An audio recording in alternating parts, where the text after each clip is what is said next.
माँ भगवती की नौ शक्तियों का दूसरा स्वरूप माता ब्रह्मचारिणी का है। यहाँ ब्रह्म शब्द का अर्थ तपस्या तथा ब्रह्मचारिणी शब्द का अर्थ तप की चारिणी अर्थात तप का आचरण करने वाली हैं। कहा गया है कि वेदस्तत्वम तपो ब्रह्मम अर्थात वेद तत्व और तप ब्रह्म शब्द के अर्थ हैं। भाव विविधता चैनल आपका अभिनंदन करता है। माता के विभिन्न रूपों के दर्शन करने के लिए आप चैनल को सब्सक्राइब कर यूं ही हमारे साथ बने रहिए।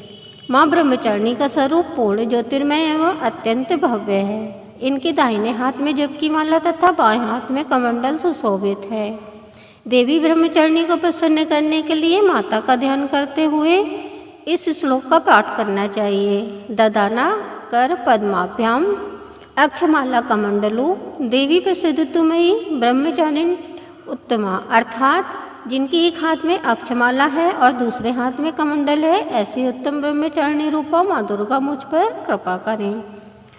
माँ आदिशक्ति ने पर्वतराज हिमालय के यहाँ पुत्री रूप में जन्म लिया और माता पार्वती के नाम से संपूर्ण जगत में विख्यात हुई। महर्षि नारद जी के उपदेश से इन्होंने भगवान शंकर जी को पति रूप में प्राप्त करने के लिए कठिन तपस्या की। माता के द्वारा की गई कठोर तपस्या के कारण ही इनका नाम तपस्चारिणी अर्थात ब्रह्मचारिणी प्रसिद्ध हुआ। माँ जगदम्बा ने 1000 वर्ष केवल फल मूल खाकर ही व्यतीत किए। उन्होंने 100 वर्षों तक केवल शाक पर ही निर्वाह किया। फिर उन्होंने खुले आकाश के नीचे वर्षा और धूप के कष्टों को सहन करते हुए कई दिनों तक कठिन उपवास रखा। इतनी कठिन तपस्या के पश्चात माता पार्वती 3000 वर्षों तक भगवान शिव की आराधना में लीन रहीं। इस समय वे जमीन पर टूटकर गिरे बेलपत्रों को ही भोजन के रूप में ग्रहण करती थीं। फिर उन्होंने सूखे बेलपत्रों को भी खाना छोड़ दिया और वे कई वर्षों तक निर्जल तथा निराहार रहकर भोलेनाथ की तपस्या में लीन रहीं। पत्तों अर्थात पर्ण को भी खाना छोड़ देने के कारण ही उनका एक नाम अपर्णा भी पड़ा। कई हजार वर्षों की कठिन तपस्या के कारण उनका शरीर बहुत कमजोर हो गया। उनके क्रशकाय शरीर को देखकर उनकी माता अत्यंत दुखी हो उठी और उनके मुख से अनायास ही निकला, ओ माँ, अरे नहीं, ओ नहीं। तभी से माँ ब्रह्मचारिणी का एक नाम उमा भी पड़ गया। माता पार्वती द्वारा की जाने वाली इस कठोर तपस्या से तीनों लोकों में हाहाकार मच गया। देवता, ऋषि मुनि, सिद्धगण आदि माँ ब्रह्मचारिणी की इस तपस्या को पुण्यकृत बताकर सराहना करने लगे।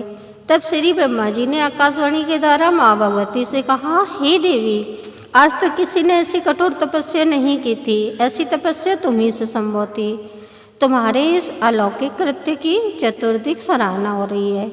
तुम्हारी मनोकामना सर्वतोभावीन परिपूर्ण होगी। भगवान चंद्रमौली शिव जी तुम्हें पति रूप में प्राप्त होंगे। अब तुम तपस्या से विरत होकर घर लौट जाओ। शीघ्र ही तुम्हारे पिता तुम्हें बुलाने आ रहे हैं। देवताओं के आशीर्वाद सहित ब्रह्मा जी के सार्थक कथनानुसार प्रभु श्री शंकर जी की कृपा माँ भगवती को प्राप्त हुई और भगवान भोलेनाथ ने पत्नी के रूप में उनका वरण किया। माँ आदिशक्ति का यह दूसरा स्वरूप भक्तों और सिद्धों को अनंत फल देने वाला है। माता ब्रह्मचारिणी की कृपा दृष्टि प्राप्त करने के लिए उनकी इन मंत्रों द्वारा स्तुति करना चाहिए। तपश्चारिणी त्वं हि तापत्रय निवारिणी ब्रह्म रूप धरा ब्रह्मचारिणी प्रणमाम्यहम्। नवचक्र भेदिनी त्वं हि नव ऐश्वर्य प्रदायिनी धनदा सुखदा ब्रह्मचारिणी प्रणमाम्यहम्। शंकर प्रिया त्वं हि भुक्ति मुक्तिदायिनी शांति दमांदा ब्रह्मचारिणी प्रणमाम्यहम्। नवरात्र के दूसरे दिन माता ब्रह्मचारिणी की उपासना से मनुष्य में तप, त्याग, वैराग्य, सदाचार, संयम की वृद्धि होती है। जीवन के कठिन संघर्षों में भी उसका मन कर्तव्य पथ से विचलित नहीं होता। माँ ब्रह्मचारिणी की कृपा से उसे सर्वत्र सिद्धि और विजय की प्राप्ति होती है। इस दिन माता को लाल फूल अर्पित करना चाहिए।